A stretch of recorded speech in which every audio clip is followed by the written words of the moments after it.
Tom, on a bit of a serious note, there's been heaps of turbulence overnight in this plane incident. It was going from London to Singapore. And the thing is, it's got heaps of Australians on there. So about 56 Australians on board. Wow. So it experienced a lot of turbulence, and it was the frightening like gas masks coming down, panels flying everywhere, things like that. Seeing people with images of large gashes and bleeding and stuff like that. So it was a pretty hectic one. But people are still investigating it and talking to the hospital in Bangkok because they had to divert there over that course of the journey. So people are seeing who's okay, who's injured and what's happened. At the moment, one person has passed away, a British man. So we'll keep an eye on that one. Do we know how many injuries there are? So the airline company is telling a different story to the hospital in Bangkok. Right. The hospital in Bangkok is saying there's about 71 people being treated, but the airline is saying there's about 12 being treated. Yeah, okay. So there's a difference there. Obviously, they're trying to, simmer it down or not make it as intense as what it is. We'll try and keep you updated on that. Yep, exactly. In celebrity news, Tom, Scarlett Johansson, if you remember the movie Her back in the day, around 2013, she played an AI bot kind of voice. Yeah, alongside Joaquin Phoenix. Yeah, that's it. And here's a little grab from it. What's it like to be alive in that room right now? So now there's actually an open AI company that has been suspected to use her voice, and she's turned around and been a bit disgruntled by it, wanting to sue them because she's saying it's the exact same voice as from the movie, but they've said, hey, no, it's just a similar sounding voice. It's from a voice actress that, I guess just sounds similar. Well, it is scary because someone in her position, and if you have access to her voice over AI, it could be pretty damaging for her personal brand. This is what her AI sounds like. Me? The announcement is about me? Well, color me intrigued. Yeah, so it does sound pretty similar. You can see why she definitely thinks they've taken her voice and... Very similar twang. Yeah, especially the fact that they did ask her. Yeah. So what I'm leaving at did they? is that the OpenAI company did ask her. They said, hey, can we use her voice? She said no, and they've come back with that. So it's all a bit sus, right? Yeah, that's not on. In other celebrity news, Elvis's house in Graceland is going up for auction. So yes, massive tourist Graceland Estate. Yeah, massive tourist institute. Everyone goes there. It's in Memphis, Tennessee, but on May 23rd, it's going to the highest bidder. But that's obviously upset a lot of people, including Elvis's granddaughter, because she says, why the hell should the estate go to some random who's rich? Well, isn't she the owner after Lisa Marie Presley's passing? I believe so. She has stakes in it. So, I'm not sure how I think she's the sole owner now. Auction level. I think she's pretty distraught, but I think she has to sell it because of, how expensive the upkeep would be. Yeah, so, she's upset by that. So it's going to go into other hands. Hopefully someone who respects Elvis and doesn't change anything with it. Yeah, well, hopefully they keep it as Graceland, as the tourist attraction, so all the Elvis lovers out there, because he has such a massive fan base still to this day, especially a massive resurgence since the Elvis movie with Austin Butler, which came out, last year? Yeah, definitely. So you're seeing heaps of people going there now, all the tourists and stuff. So, hopefully it's not destructed or changed. There you go. That's everything that's happened overnight in the newsroom with Tom Callum. Hey, Callum, I've come across a recent advertising campaign for somewhere here in SA. Yep. And it really got me thinking about where advertising has come in the last, 10 years. Sure. I guess, sex sells is what people say. Yeah, definitely. Even if it's not so obvious, just sex does sell when you're doing little innuendos, things like that. And I feel like Aussie ads are, a bit known for that. Yeah, absolutely. And I wanted to go through a couple. I mean, this one's less sexual, more just like a bit on the nose. Everyone remembers this ad. If the territory's the answer, what's the question? Simple. When are we going to see you in the NT? Clever. And, it's been quoted a lot by Aussies now, that gag. And to the point where I know one of our producers, Steph, said she was booking an appointment recently, and she said to the person, the hairdresser or whatever, and said, all right, see you next Tuesday. Made sure I said that right. And because the appointment was literally on Tuesday, but... it definitely sounded offensive. Yeah, that's a hairdresser would one. have cancelled the appointment ASAP, I reckon. If you know, you know. But it doesn't stop there. I mean, there was a classic advert that came out a while ago, and they've kept doubling down on it over and over. And it's for Australian pork, and it goes something like this. I guess we could make it a quickie. Actually, it's such a nice night. We should do it on the deck. Oh, what about the neighbours? Yes, we should ask them. They might be into it. Get some pork on your fork. Yeah. A lot of innuendos going on there. Also a little bit dirty, yeah. And then we as I was searching for these sort of adverts to see what kind of sickos we are here in Australia, I discovered New Zealand aren't much better because they had this ad that got taken off the air pretty quickly, and it was for Nissan. Really smooth, great looking, amazing body. It was so much bigger than I expected. The all-new Nissan Tita makes you feel really, really, Oh yeah. really good inside. Like, It tracks, What were I they guess. thinking? I feel like New Zealanders and Aussies, we are a bit loose. I feel like same breed in that way. We do, push the boundaries with TV stuff a bit. yeah, well, big time, because I've just discovered this last ad that's come out of South Australia. Well, it's a new one. So, well, I hadn't seen it before. I'm not Yeah. sure how new it is, but I've only just seen it. And it's, well, I mean, I'll just let it do the talking All right. for itself. Shoot it. Crisp air down here? Is it time to let our abundant delights burst in your mouth? It's time to go down south with your mouth. So what's that for? It's for like, Surely it's not. for all the wine regions and Really? everything. Yeah, go taste the wine, go down south with your mouth. That's our new motto. It's an interesting one. It does make me laugh, the idea that what if on just a pure chance they've sat at the drawing board and none of them are meant to be crude Well, at who all. the hell is and approving and this? They've broadcasted the ad and they're like, oh God, yeah, I see what we've done. Oh, I hear it now. Yeah. Don't you hate it when something you use all the time breaks and it's like one of those things you can't replace straight away? Well, sometimes they're really expensive, so you just don't have the money. You have to live with that. It could be money's tight. It could be you need an appointment and you need to wait like a week or two to actually get in to fix it. Whatever reason it may be, it is one of the most annoying things, but it's also one of those things you have to suck up and learn how to live with it. And it's just happened to me the other week. I broke my car door. Yeah. Now, not completely broken. No, it didn't come off or anything. It's just the handle. I don't know what happened, but it's just flimsy and it doesn't work from the outside. So I have Jeez. to climb in through the passenger seat to get into the driver's seat. And it's bloody annoying. Even worse, I mean, it almost seems better and more efficient if the car door was clean off. Then you could just hop in straight away. You don't have to mess around with the fiddling. Just get a roll cage. Yeah, She'll yeah. be right. Look cool. You look like a demolition car or something. Now, I just got it fixed. It got fixed, yesterday. But it was like this for a couple of weeks. It was a couple of weeks till I could get it in, order the door handle, and then get it in for the service and repair.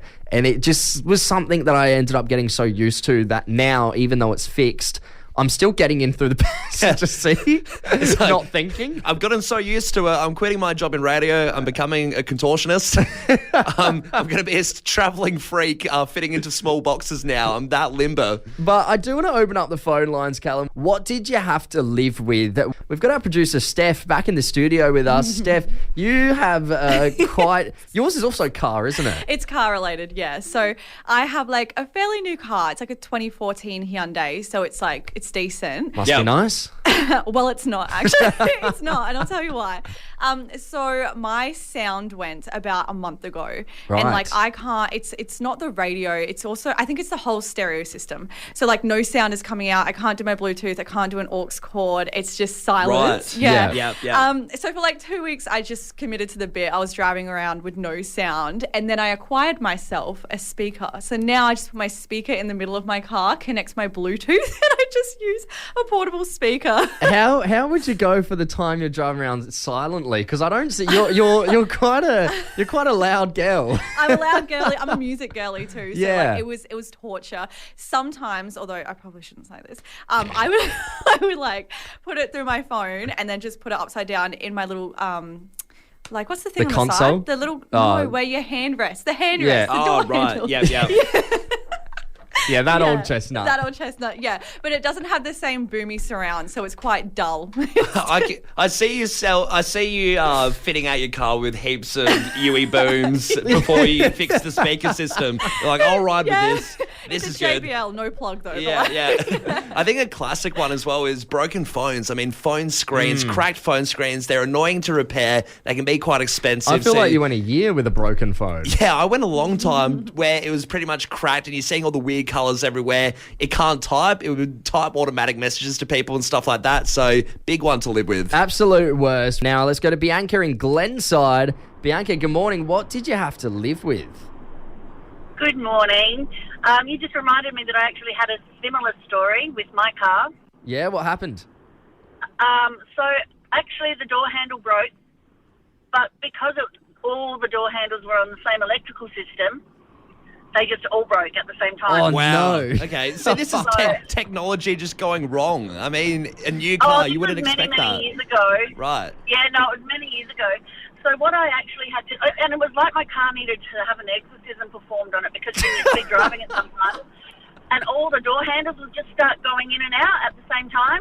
All right, so you were driving Christine for a little bit there. Yes. So anyway, the way that I had to get into the car was to use a key to open the boot, Oh, push no. the middle seat down, and then hop over the handbrake to get into the driver's seat. Bianca, how long did you have to do that for? Oh, a couple of months. Jeez. It's a bad one. Bianca, did you... And it was kind of really embarrassing at work. I was going to say, Bianca, did you avoid having people in your car doing carpools or anything like that? You know, you don't want to show people how you really live. Yeah, pretty much. Bianca, could you get out of the car just fine, or did you have to climb out of the boot as well?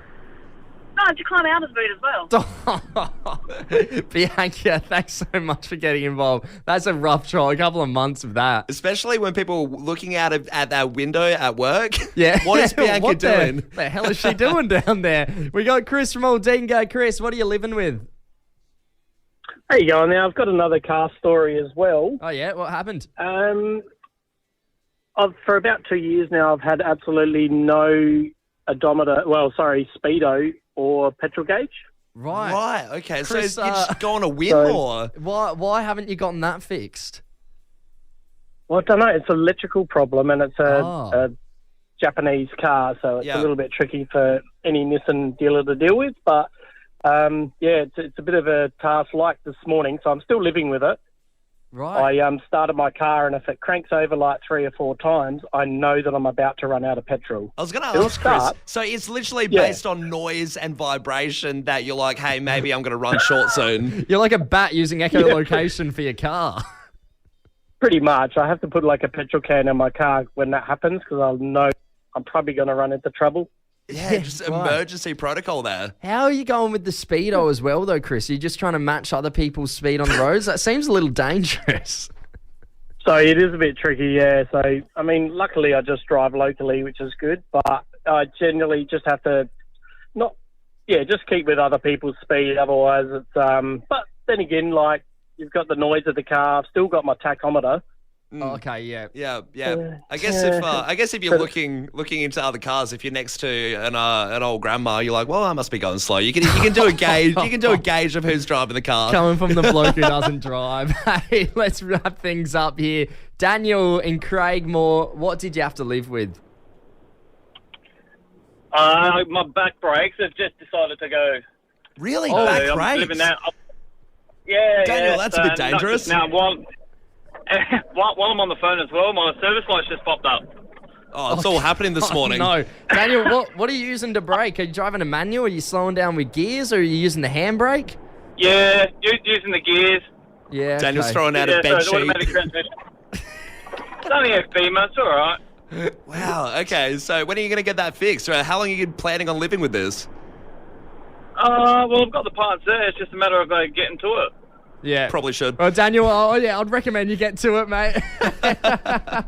Hey, we do have a family bars to the sample coming your way, you and 5 mates. Cheers! Woohoo! Good on you, Daniel.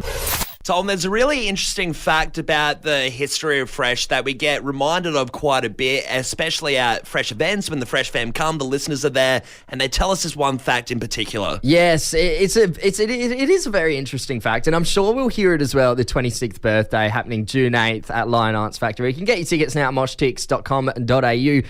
But the fact is, Callum, that when Fresh started, it had to share its license with an Italian radio station. Yeah, it was called Radio Italia, and it was sharing the same frequency. And what we're told is that at a certain point of the day, it would pretty much be 12 hours of Radio Italia or so, and then at a weird certain point, it would just cut off, and the other half of the night, day, whatever, would be Fresh. Yeah, and it was like this for a couple of years until Fresh bought the entire license off them, and we got the full 24 hours in the day. But you know, we never heard this side where it was half Radio Italia and then half Fresh. Sure, because this is when Fresh pretty much first started. This is a long time ago when it was a pretty underground station, very small. And about 26 years ago. Yeah, exactly right. So it was 26 years ago, and I guess we wanted to go back in time and have a little glimpse of what that must have been like to work the decks while Radio Italia is sharing that frequency. Yeah, so here's how we think it might have gone down when we shared the frequency with Radio Italia.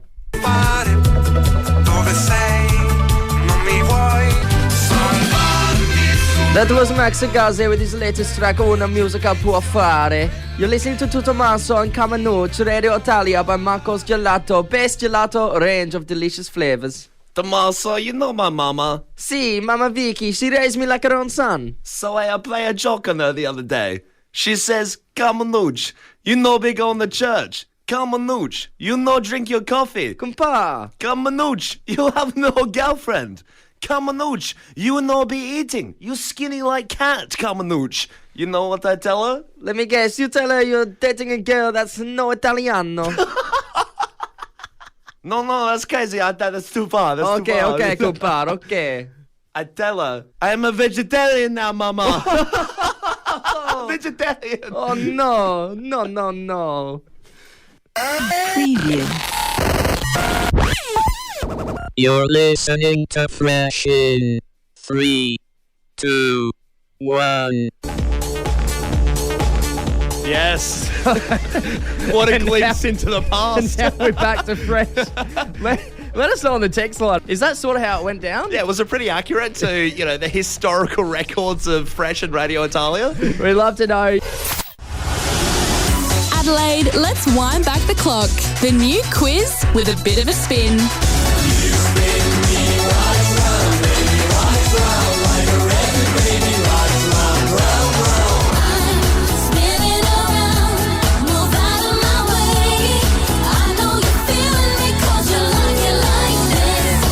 It's Wheelie Windback Wednesday with Tom and Callum on Fresh 92.7. Yes, Callum, $50 is on the line here for Wheelie Windback Wednesday. It's everyone's favourite quiz show. We test you and your knowledge on decades spanning from the 90s all the way up to the 2020s. Yeah, look, and usually these questions, they give you an easy buck, an easy $50 to win, but there are a few little curveballs, a few hard ones, so I'm keen to see what our Fresh fam, our contestants, get on the wheel, what decade we land on. Yeah, absolutely. Let's find our first contestant. It is Jake in Alberton. Jake, good morning. How are you, mate? How are you, fellas? Here we are, hump day. Yes, Jake. Now, exactly. Last week you tried to call up, you didn't get through, so are you even more pumped to win this $50? Yes, I'm out for revenge. Good.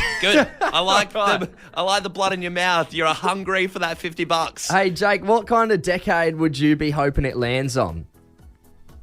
I don't mind the 90s. Oh, whatever, really. Whatever. All right. Ooh, okay. All-rounder. Bit confident there. I'm keen to see. All right. Well, that's less pressure on our wheel spinner, Steph, who is working on a WD-40 sponsorship at the moment with how loose she's getting these elbows. Steph, are you ready to spin that wheel? I'm ready. Let's do it. All right. Spin that wheel. Oh, it's Big a good spin. It's a good one. Oh, okay. Ooh. Shake. Shall I do it? Yeah. It's 2000s. 2000s. Jake, how do you feel about the noughties? Very good. All right, happy days. Well, first question off the bat. In 2009, Kanye West interrupted Taylor Swift receiving a VMA. Who did he believe should have won the music video award instead? Wasn't that Beyonce? He's got it. Absolutely was Beyonce. All right, on a different spectrum here, we're going to space, Jake. In 2016, which former planet was declassified, making it a dwarf planet?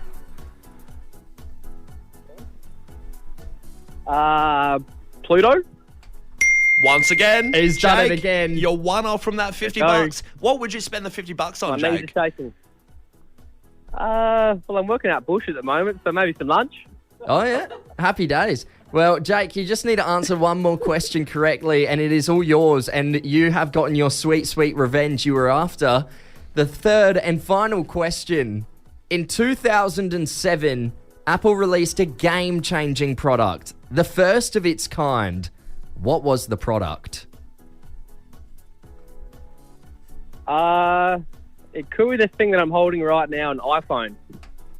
No twists. Absolutely. No twists and turns, Jake. It is the iPhone. The simplest answer. Let's Congratulations. Jake, you did not come here to Best mess hunt around. ever.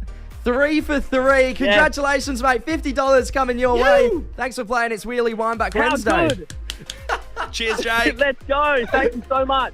Good on you, Jake. Thanks to everyone else who called up on the line. Unfortunately, Jake was too good this morning. Another chance next week. Every single Wednesday, you can play our quiz. I reckon everyone's going to be hungry just like Jake, so we should see a good winner next week.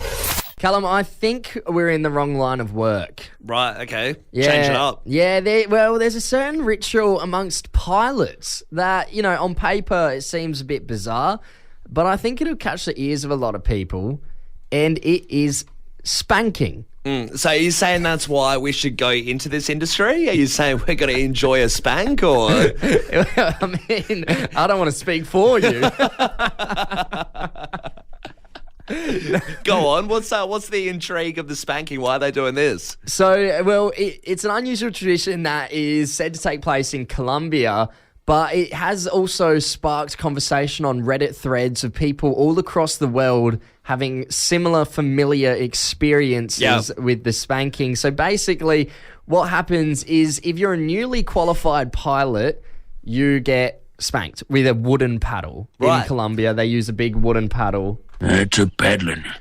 And if you complete a new higher level of aviation, you get the Paddlin. It's a paddlin. Jeez, what do jet fighters get? Just triple the paddling or something? It's a paddlin.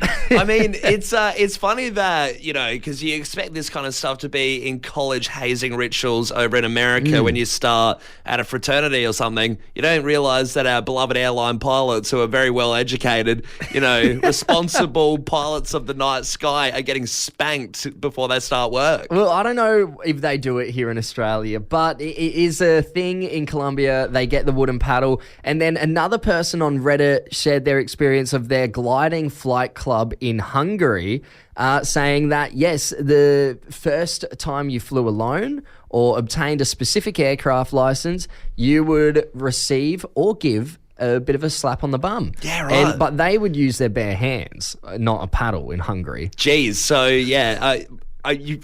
that's weird. Yeah. That's where it gets, not that it's any less weird really using the paddle over in Colombia, but it's a bit more bizarre. So they have them put their hands on the plane and they sort of bend over, they get a slap, and it's only from people who have the same aircraft license, the same level of authority or higher. So, if you're unlucky and there was 15 other people there, you could be there lined up for a while. I think there's going to be a lot of people switching to air traffic control after this segment, giving up the aviation license. Tom, it's been everywhere, but the talk of Elon Musk's Neurolink chip is really big in the science and, just popular news in general. Yeah, I mean, it's a great idea and a great initiative.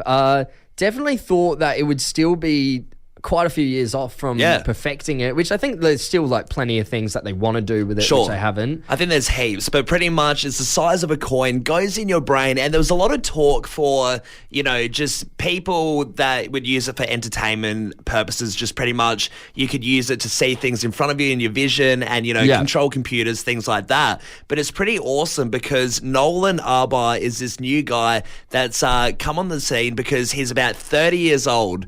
And he's become the first person to try out the Neuralink chip, but for the purposes of the fact that he's paraplegic and that he can't move his legs and that he's using this chip to pretty much be able to use a computer now. Yeah, here it is. What can you do now with the chip implanted that you could not do prior? I can control a computer just like anyone else can, which is not something I was able to do beforehand. You just played some music? Yeah, man. That's awesome. So yeah, this is a cool follow-up because, I mean, it was addressed ages ago that he'd be the first person to trial it out on. Yeah, I know he's able to play the Sid Meier Civilization games as well with this Neurolink. So yeah, how crazy. Video games, playing music. It's pretty awesome that, you know, he's giving him a chance to be able to do things again. Yeah, so it's an unreal thing. Cannot wait to see where they actually take this chip. Well, that's what he was talking about pretty much, that, you know, he hopes, and in with discussion with the Neuralink people and Elon Musk and stuff like that, that people that are paraplegic or quadriplegic, that they could see themselves recovering from spinal cord injuries within a few days. Wow. You go in, break your back, go to hospital, get the Neuralink chip, and then whatever they do, they're going to be able to make you walk. So that's the idea and what he hopes to get out of it. That would be amazing. Hopefully this technology isn't that far away. Well, he thinks it's only going to be a few years away. I guess don't hold your tongue, but he thinks with this discussion that it's not too far. There you go. Well, I'll be keeping a close eye on all of this stuff. Definitely.